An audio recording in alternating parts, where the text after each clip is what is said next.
be a Democrat, you can be an independent, you can be a Republican, and we just ask that you be semi-coherent. That's all. We have minimum standards. At 284-1040 or 800-469-4295 in a moment.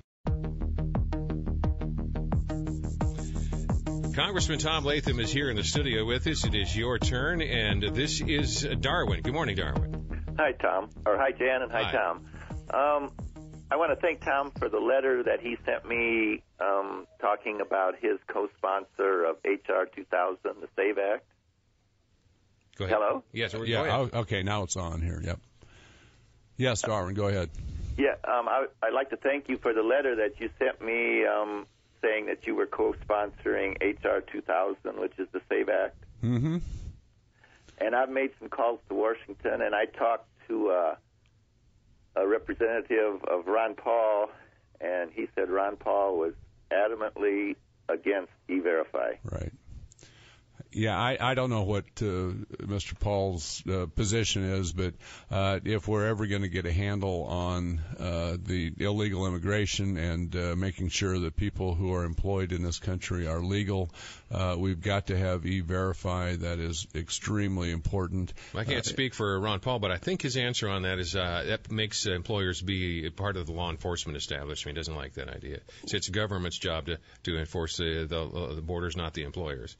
It is also the employer's duty and should be willingly their responsibility to make sure that who they're employing are legal and should be documented. Right. Just like it is at one level, it's like the employer's responsibility to make sure that the person you're about to hire for the daycare industry is not on the sex offender records. I mean, right. There is a due diligence that employers have, and you guys would like to add that to the immigration status. Right.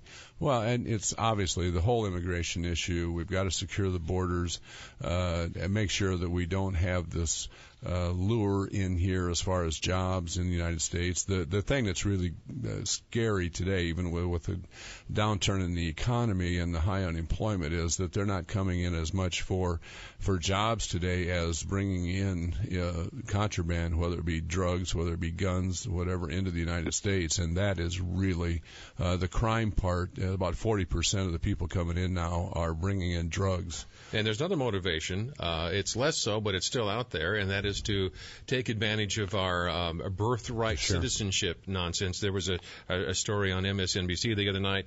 The Chinese are doing this. You've got some of the Turks doing this. You have actual they synchronize their visits to the United States just to pop out a kid, and then claim chain immigration on the basis of that. Is there? What do you guys? No, there's an organized tourist industry basically that deliver children in the United States, so they get the dual citizenship. How would you deal with it? How would you deal with that? Well, I believe that in my mind, it's a total misinterpretation of the 14th Amendment to say that just because I'm here for you, Rick. Thanks a lot. No, but yes, the 14th Amendment. Yes, but it is and misinterpretation of that because it had to do with slavery basically to make sure that those people were given citizenship after the Civil War, and we understand that, but it was never intended to have people come in and have babies in the U.S. and then. So do you have to revise the Constitution in order to put a halt to this? I think that's what it's going to take in the end, actually, to do that. Because, really? Well, I do. Yes. Why? Because you're not going to overturn. I don't see a court overturning precedent that they have established. But there isn't any precedent on this issue. The Supreme Court has ruled that interpretation is correct. Well, it did in a couple of cases, but that was the children of the Chinese that they brought in to finish the railroads. After slavery was made illegal following the Civil War, we just changed who the slaves were, and they started to indenture and bring in Chinese coolies, and then they had kids. And the court determined that under the 14th Amendment, the children of those Chinese slaves were automatic citizens. And I don't think that's unreasonable at all.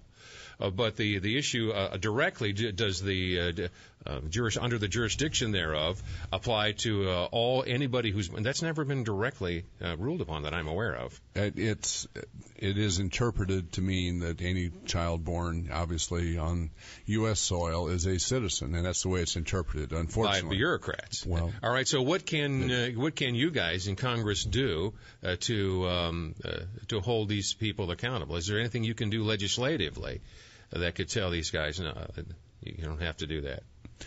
I mean, you could pass a bill. With this president, obviously, you'd never get it through the Senate. You could probably get it through the House, but you'd never get this president to sign anything like that.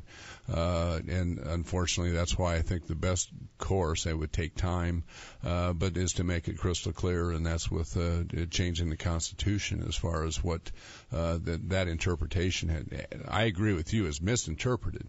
But that's the functioning law of the land today, and I just think that that's what you're going to have to do. You just declared war, sir. Of course, this means war. I will choose to beat you up off the air, however. Okay, that's fine. That's all right. Anyway, let's talk to some more folks here. And this is that why you have the sumo wrestling? Yes, I do. David, good morning. Yes, Jan. Good morning. Good morning. Thanks for taking my call. I have a question for the congressman. Mm-hmm.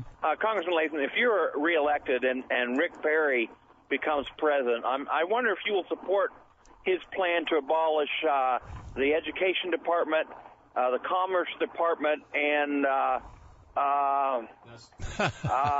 stop that. There's a third department. I can't think of it. Is there any department? But he can't think of it either. So I wonder if you would abolish at least the two that he can think of. All right, go ahead.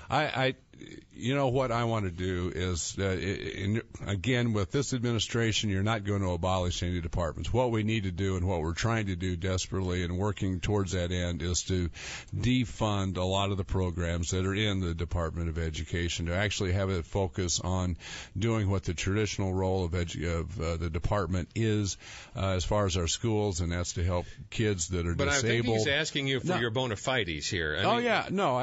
Would you eventually get rid of it? I would think you could focus on what their role should be. The Commerce Department, you've got some agencies, NOAA in that could be moved over to different, science agencies. And the other agency, as far as energy, my land, if we're not going to create energy in this country, why have a Department of Energy? Because they're certainly doing everything they can right now to stop us being energy independent. So these things are, you're giving us it's fine. I understand. I understand the pragmatic approach here, and you're by definition a pragmatic politician. But now get into the ideology for a second. Is there any justification for most of the government departments on a constitutional basis? No. So they're, number one premise, they're illegal. So if they are illegal, then our goal should be to get rid of an unconstitutional office and do so incrementally, if that's all you can do, or defund them as you suggested, if that's all you can do right now. But maybe we shouldn't start with the premise that they're legitimate to begin with. And that's fine, Jan. I am practical. Yes. I serve on the Appropriations Committee. That's your middle name. I'm doing everything I can to right. cut the spending in Washington, to focus on that, what is achievable today, and that is to reduce the spending in Washington. And these agencies waste money. The Department of Education has, their local school district probably gets 5 or 6% maybe of their funding from the federal government, right? But they also have 70% of the regulations that they have to comply with come from the federal government. I mean, there's two ways of dealing education with that. The role of the federal government as is currently defined should only be as far as helping disabled kids to make sure that they have access to education.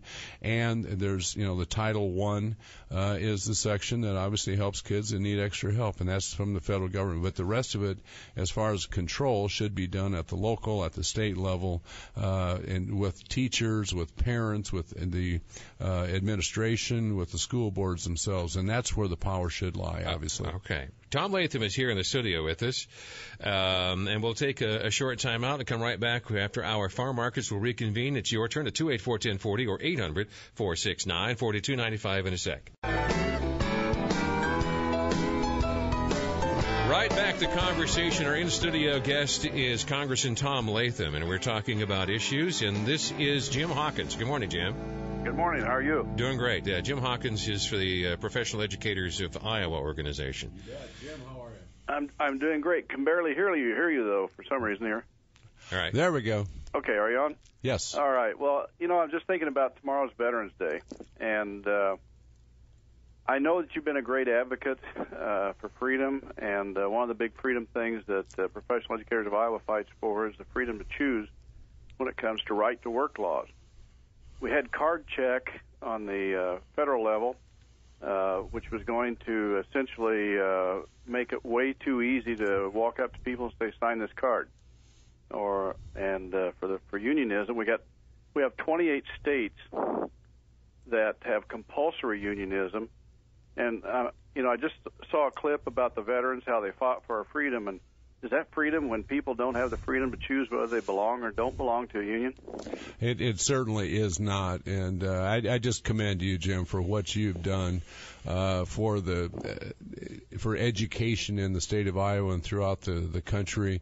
The leadership that you've given is just incredible. But you're exactly right. The forced unionization in a state like Iowa, where you've got a right to work, the card check, would have allowed basically some folks to come to your door in the evening and with 4 or 5 guys there and say, "You will sign this card." And if you get enough of the folks, obviously they feel intimidated, you'll have a union shop.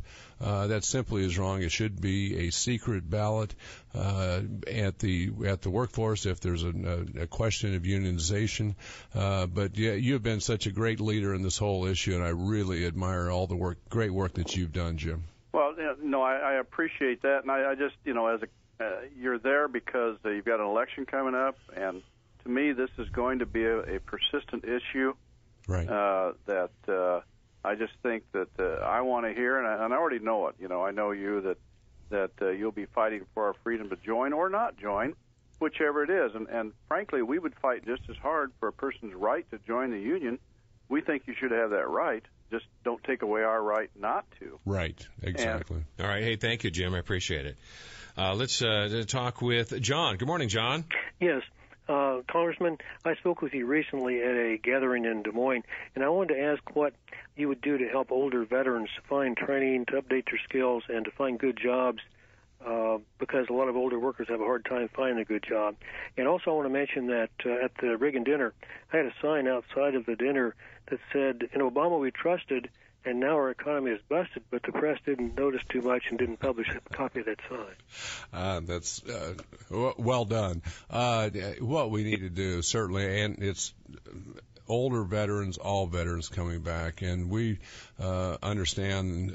I just went to a job fair this last week for veterans at Vets. It is absolutely critical. In general, in Iowa, we have a bunch of very, very good employers who are doing everything we can. Principal was just recognized nationally for their efforts as far as in employing veterans.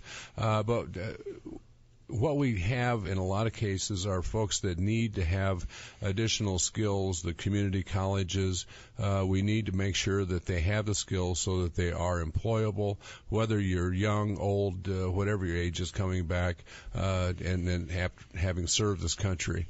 It's more difficult, as you've pointed out so clearly to me, that, the older you are, it's more difficult to find that job out there, but there shouldn't be no discrimination. We just have to make sure that people have the skills, the employable skills that are necessary in today's workforce, where there are tens of thousands of jobs available out there. If we had folks with these, whether you're a welder, you're a diesel mechanic, whether you're a computer person, there are jobs there that are going wanting today, and then we've got to make sure that we have the skills to do that. We're talking here in the studio with Congressman Tom Latham, and you can be on the line as well at 284-1040 or 800-469-4295. And this is Brian. Good morning, Brian. Yeah. Hi, Tom. Hi, Brian. How you doing? Franklin County Brian, a friend of yours for a long time. Super. Good to hear you. A little off point, but my concern is how are we expecting Washington to fix the problems that we're up against when, to me, Washington caused most of the problems.